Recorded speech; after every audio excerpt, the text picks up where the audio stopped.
Cold open disclaimer. If you have not seen Guardians of the Galaxy Volume 2 yet, leave this video and click the link in the description below or right on the screen now. This is your only spoiler warning that you're going to get, because I am about to spoil the ever-living hell out of Guardians of the Galaxy Volume 2. Now that that's over, ring the jingle!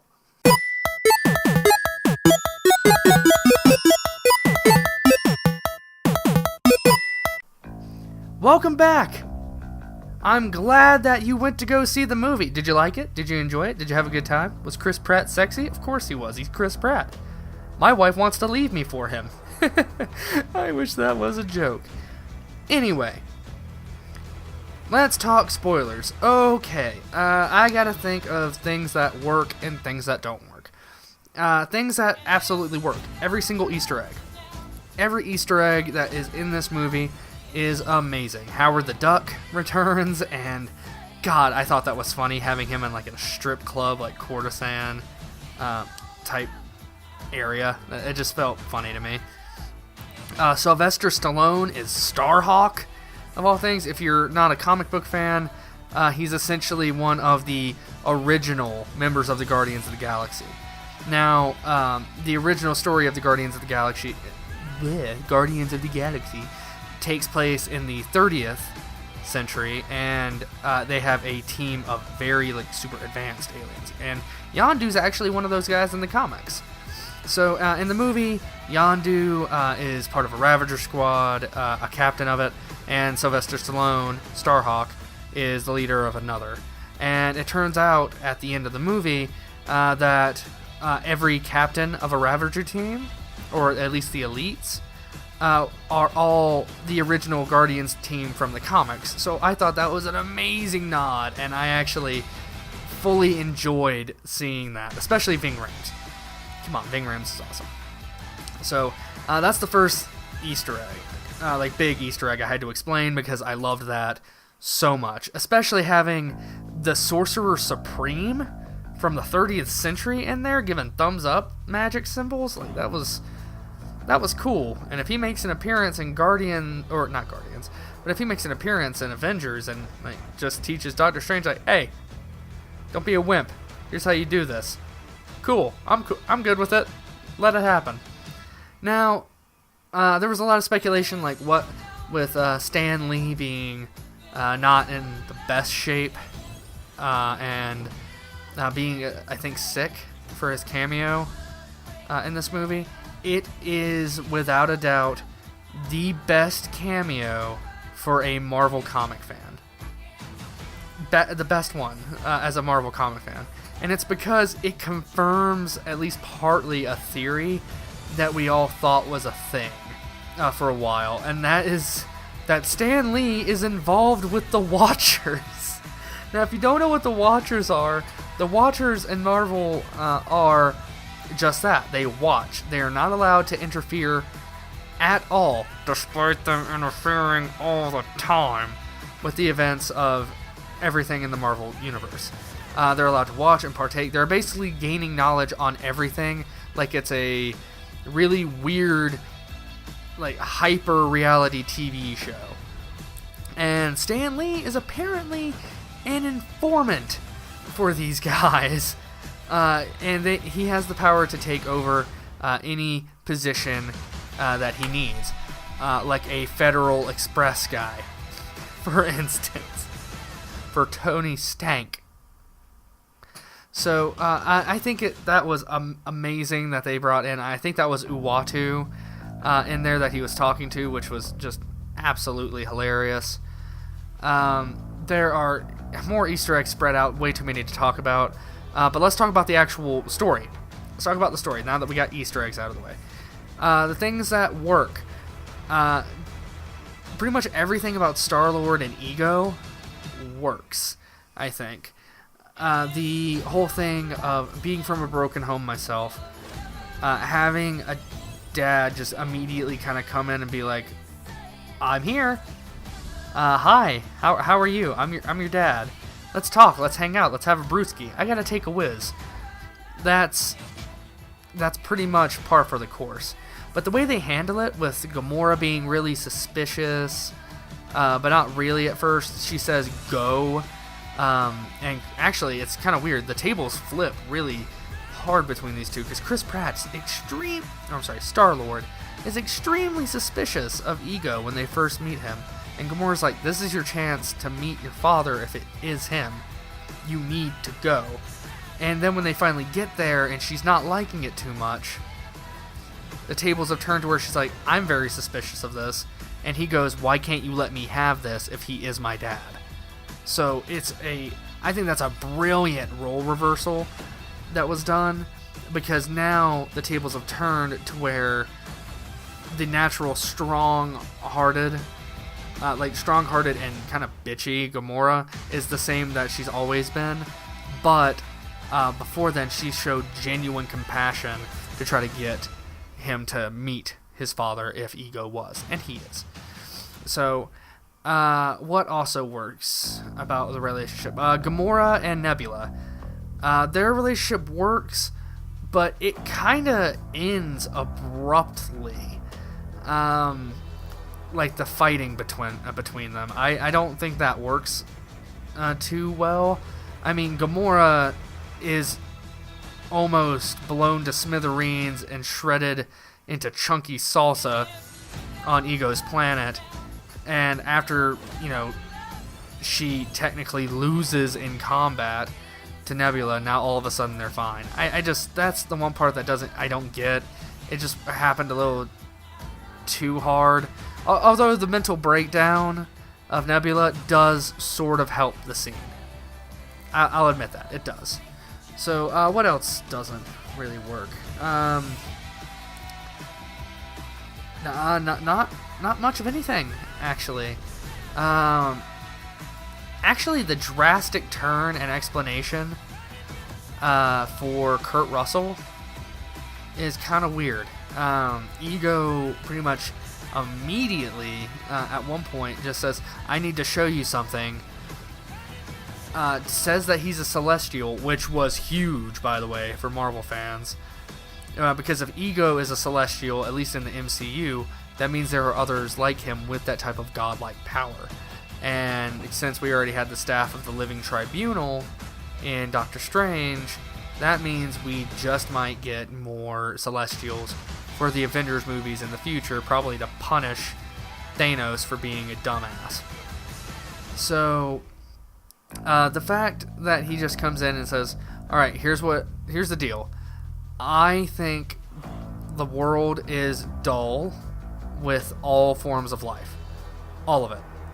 So, I planted little pieces of myself to take over all of the planets. When he says that, I actually kind of believe it, because I believe Kurt Russell would do something that batshit insane. But it kind of goes on the drop of a dime. And the explanation that he is actually the one who gave Star-Lord's mom cancer. And I saw this movie with a buddy of mine, which, no joke, he was sitting behind me. And as soon as he says, it almost killed me to put a tumor in her head, all I heard was, oh, shit. So, I mean, that was, like, you can tell immediately that it's like, okay, Star-Lord's messing you up. Like, there's just no, you're not escaping this, Kurt Russell. You are dead now. You are going to do nothing but be a dead. You will be deceased. It will say on your galactic ID card, deceased, right under your name, Kurt Russell, parentheses, Ego. So, that explanation, though, was kind of felt a little too fast. I felt like there could have been a little bit more lead up. Them playing catch, though, was hilarious. For anyone thinking about Rocket's story, that it didn't hold any water, I think Rocket's story arc is actually the best, because we find out why he's acting like such a dick. Because Yondu can see right through Rocket. Because Yondu, pretty much in all aspects of personality, when it's explained, you understand he is Rocket. in a lot of aspects.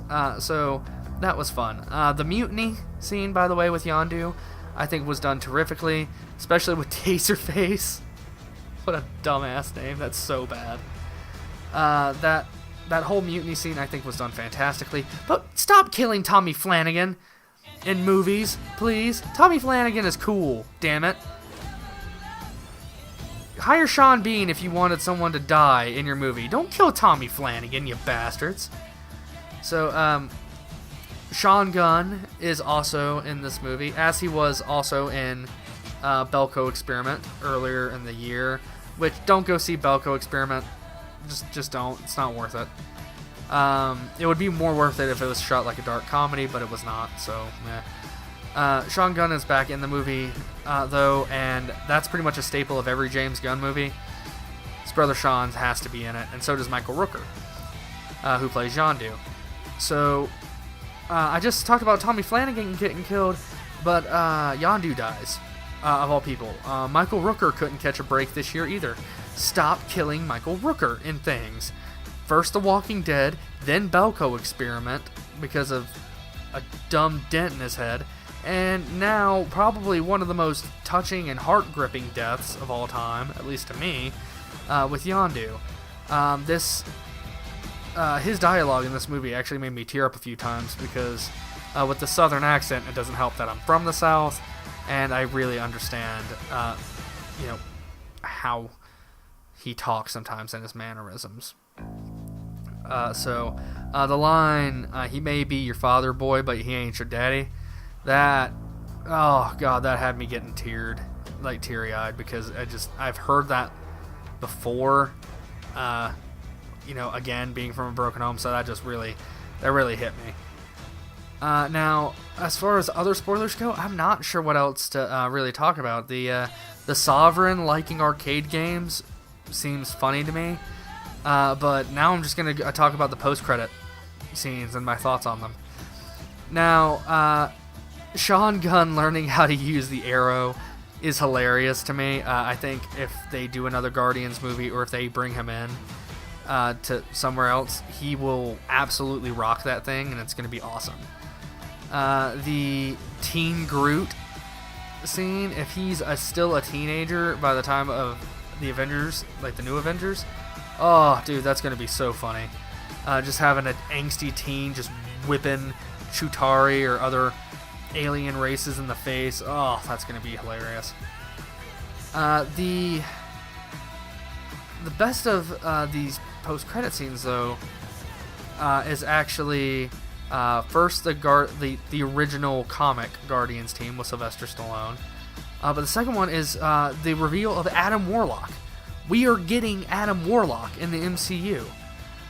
Whether you like it or not, we're getting Adam Warlock. Now, for those of you who don't know, Adam Warlock he straight up kills Thanos in the Infinity Gauntlet stories. He is like the ultimate awesome. Like, he's basically a Saiyan from Dragon Ball Z. If you get him near death, he'll cocoon himself in an actually impenetrable cocoon, and then he will not die. He'll just resurrect himself, and he'll be even stronger. So if you beat him to near death, he comes back stronger like Goku or Vegeta. That is some of the most overpowered Marvel shit I have ever heard in my life. But I digress. The fact that we're getting Adam Warlock means that there's got to be some subtext between him and Thanos in the Avengers movies, and I really hope that's a thing, because if my theory is correct, the Sovereign are going to chase down the Guardians to Earth when they get to the Infinity War fight, but what's going to happen is the Sovereign are going to send Adam Warlock, and it's not going to work because he's like, that guy's a bigger threat. He's about to destroy the planet. And they're going to have to work together to basically stop that. Like, after Earth, where do you think he's coming next? He's coming for you, Sovereign. Okay, well, I guess we got to work together. I guess we do. Perfect. That's a perfect setup. So, that's basically all. The big Pac-Man thing was weird, though. I kind of expected him to turn into Skeletor and punch. I thought that would have been a lot cooler, but visuals in this movie are just absolutely amazing. There are no more spoilers I can really talk about. I think I covered it all pretty well. Stop killing Michael Rooker, stop killing Tommy Flanagan, Taserface is a stupid, stupid name. And that is all for this review. So, again, I'll say it again. If you haven't gone and see it, go see it. I'm going to go see it again myself with my beautiful wife, and I'll be taking notes on it the entire time to maybe think about story points later in other movies that I will be basing off of this movie. So, thank you guys so much for watching, and as always, if you want to leave a like or a comment in the boxes below, that's fine, that's awesome. You can tell me I suck, but that's all subjective, fam. I'm just here doing exactly what I always do, unscripted reviews and bringing you some of the hottest news. Also, be sure to maybe hit that subscribe button for us, helps the channel grow. I know some people just say that, but it is true. So, either way, that's all for this. I will see you guys soon, next time, doing our thing, doing our stuff. Next up is Alien Covenant, and we're gonna have fun. Xenomorph time, baby. Bye-bye.